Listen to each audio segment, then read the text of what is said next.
Voilà, aujourd'hui nous sommes à nouveau au parc des Grottes de Han en compagnie de Charline, accompagnatrice pour la spéléologie. Je vais vous demander de nous dire où on se trouve là pour l'instant. Bonjour, voilà, on se trouve dans le trou d'Enfol. Ici c'est l'ancienne sortie historique de la visite de la grotte. C'est par ici que les gens il y a 200 ans sortaient avec le guide.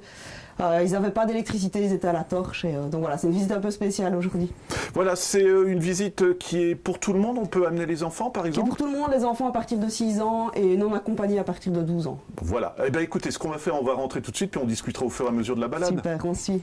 Voilà, on va bien préciser, on est en compagnie aussi de notre ami Joy, parce que vraiment, vous êtes formidable. Donc à chaque fois que je viens sur un tournage, Joy m'aide pour les tournages, justement. Charline, j'ai un détail, mais qu'est-ce qu'on fait maintenant déjà, avant de rentrer dans la grotte? Maintenant, le plus important, on va allumer les lampes. L'interrupteur est sur la droite, tu peux le tourner. Voilà. Et là, on peut y aller. Allez, c'est parti pour l'aventure.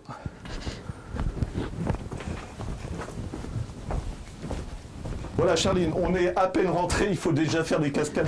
C'est pas sympa pour moi franchement, mais enfin bref. Où est-ce qu'on se trouve cette fois-ci alors? Voilà, ici on se trouve dans l'entrée, c'est une des parties les plus étroites de la grotte. Voilà, donc de fait il faut se mettre un peu à quatre pattes, je suis désolée. C'est vraiment un petit peu ambiance aventurier on va dire pour les gens qui découvrent, non? C'est une aventure, c'est une aventure. Charline, pour moi c'est sportif. Alors après où est-ce qu'on est là? Parce que la cavité s'est élargie on va dire. Ça s'élargit, on avance dans la grotte. Ici on doit être à 60 mètres dans la grotte. Au total, le parcours fait 800 mètres, donc on est vraiment qu'au début. Merci beaucoup. On voit des petites lumières derrière vous, c'est quoi on fait? Des réflexions là? Voilà, c'est des catadioptres, c'est ce qui permet aux gens de voyager librement dans la grotte et de venir nous rejoindre dans une salle qu'on appelle Antiparos. Voilà, elle est dans 200 mètres et c'est là qu'on a les activités escalade et ramping.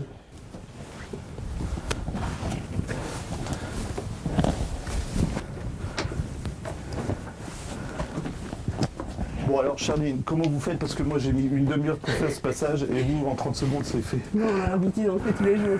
Charline, nouvelle étape, cette fois-ci il y a une grille, pour quelle raison? Et voilà, comme je vous ai dit avant, ceci c'est l'ancien circuit de la visite de la grotte et donc pour ne pas permettre aux gens de pouvoir rentrer la nuit et pendant les heures qui n'étaient pas les visites de la grotte, on a mis une grille. Voilà, on la fermait le soir pour éviter les gens de rentrer dans la grotte. Là, on arrive à un embranchement et on va suivre un chemin qui est vraiment bien indiqué, hein, on va dire tout simplement. Voilà, on continue à suivre les blancs tout le long, tout le chemin. On suit bien les catadioptres blancs et il n'y a pas de possibilité de se perdre. Voilà, là on est avancé depuis combien de mètres à peu près, vous diriez? Je dirais 150 mètres ici. D'accord, eh ben, j'ai l'impression qu'on en a fait 500. Voilà, allez on continue.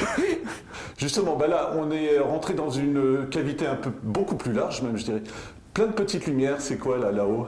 Voilà, tout ceci c'est dû aux torches justement, aux visites à l'ancienne on va dire. Les torches ont tout d'abord noirci les plafonds et avec le temps il y a des petits champignons qui sont là au plafond, ce qui permet à une petite goutte d'eau de s'accrocher. Et en fait, comme les catadioptres qu'on suit, elles brillent avec la lumière et voilà, ça donne cet effet magnifique. Voilà, Charline, alors je vais demander à Joey, parce que c'est un assistant génial, d'éclairer Charline, s'il te plaît. Voilà, Charline, vous l'expliquez, en ancien temps, ça veut dire quoi? C'est qu'ici, on faisait des vraies balades, alors? Voilà, il y avait la vraie visite de la grotte, hein, si je peux dire. La visite touristique avec le guide, ça se passait ici. C'était des visites, d'après les dires, assez intenses, assez difficiles, comme vous pouvez le constater. Hein. Non, quand même, là, il y a de la hauteur, on va dire. Hein. Il y a beaucoup de hauteur et il y a surtout beaucoup de roches au-dessus de nos têtes, en moyenne 40 mètres de roches au-dessus de nos têtes. D'accord. Ouais, c'est assez impressionnant. Et là, après, on va continuer parce qu'il y a une rivière qui passait, c'est ça, ou qui passe de temps en temps? En fait, c'est chaque hiver, quand il y a beaucoup d'eau, d'inondation, la laisse tourne. C'est le phénomène de la laisse qui tourne, comme on dit, et elle rentre alors dans le trou d'Enfol ici. Cet hiver, on a eu de l'eau jusqu'au plafond. La grotte ici était remplie d'eau, c'était impressionnant.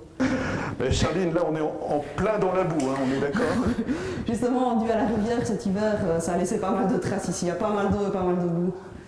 Charline, alors j'explique, il y a des différents réflecteurs blancs pour rentrer, justement pour faire la spéléo, rouge pour sortir, et là jaune pour quelle raison, s'il vous plaît? Voilà, le jaune c'est une petite nouveauté, c'est une possibilité de faire plus compliqué. Le blanc et rouge c'est une introduction très facile, Et pour les plus aventuriers, on a mis un peu de piment, on a mis du jaune. Ce sont des extensions et comme vous le voyez, elles sont assez étroites. C'est vraiment très impressionnant là pour le coup. Je pense qu'il faut être aguerri, non, quand même, ou est-ce qu'on peut le faire Pas quand même? spécialement, on est là pour encadrer les gens, on est tout le temps avec eux. D'accord. Et là, ça rallonge de beaucoup la promenade, on va Ça dire? rallonge de 15 minutes, on va dire, en mètres, peut-être 40-50 mètres. Joey, déjà, je vous remercie pour l'éclairage parce que c'est très important. Joey, s'il n'était pas là, il n'y aurait pas d'émission. Charline, là, vous nous proposez une petite dérive, on va dire. Qu'est-ce qu'il y a là? Voilà, ça c'est le parcours normal, le ramping de base, il n'a rien de compliqué.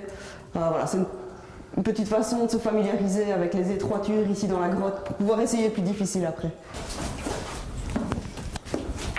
Voilà, c'est vraiment très impressionnant. Je vais le dire, très honnêtement, j'ai pas eu le courage de le faire. Donc voilà, et c'est vraiment un petit détour, mais ça a l'air sympa, honnêtement, quoi. Hein. Sympa. Et sportif. On va découvrir quelque chose de très impressionnant. Dites-nous ce que c'est, tout simplement. Voilà, ce qu'on voit, c'est une souche d'arbre, en fait. Elle a été amenée depuis l'extérieur. Donc ici, on est quand même à 300 mètres dans la grotte. Cette souche a été amenée par la rivière et voilà, c'est à peu près le niveau maximum à laquel l'eau est arrivée, donc on est quand même à une hauteur assez impressionnante. Hein. On imagine la puissance du débit de l'eau aussi, alors. Hein, Ouais, 15 mètres cubes d'eau par seconde en moyenne, c'est assez impressionnant. Voilà, et on va le rappeler, ici les gens autrefois se promenaient avec des torches, c'est ce qu'on voit, hein, les traces un peu noircies sur le plafond, tout simplement. On est dans une salle dans laquelle il restait beaucoup statique, et donc c'est pour ça que l'effet est beaucoup plus important ici. C'est très impressionnant. Et on imagine, alors est-ce qu'ils avaient des équipements ou ils venaient avec leurs petites chaussures de ville, ou vous le savez? Non, je pense qu'ils n'étaient pas plus équipés que ça à l'époque. Ouais, ça devait être fou. Voilà, Charline, je suis en train de filmer simplement comme ça. Donc réflecteur rouge, on va vers la sortie, c'est ça? Voilà, réflecteur rouge, on va vers la sortie. Et donc là, c'est très étroit, mais on arrive à rester debout.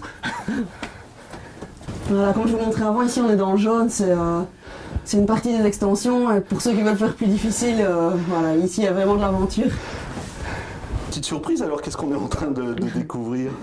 Alors, on découvre un champignon qui permet de pousser grâce au bois, un bois mort que la rivière a amené dans la grotte et les 100% d'humidité présents ici.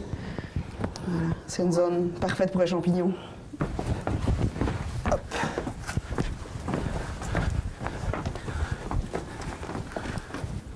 Voilà, Charline, on va en profiter, on va faire le mot de fin parce qu'on vient tout juste de sortir.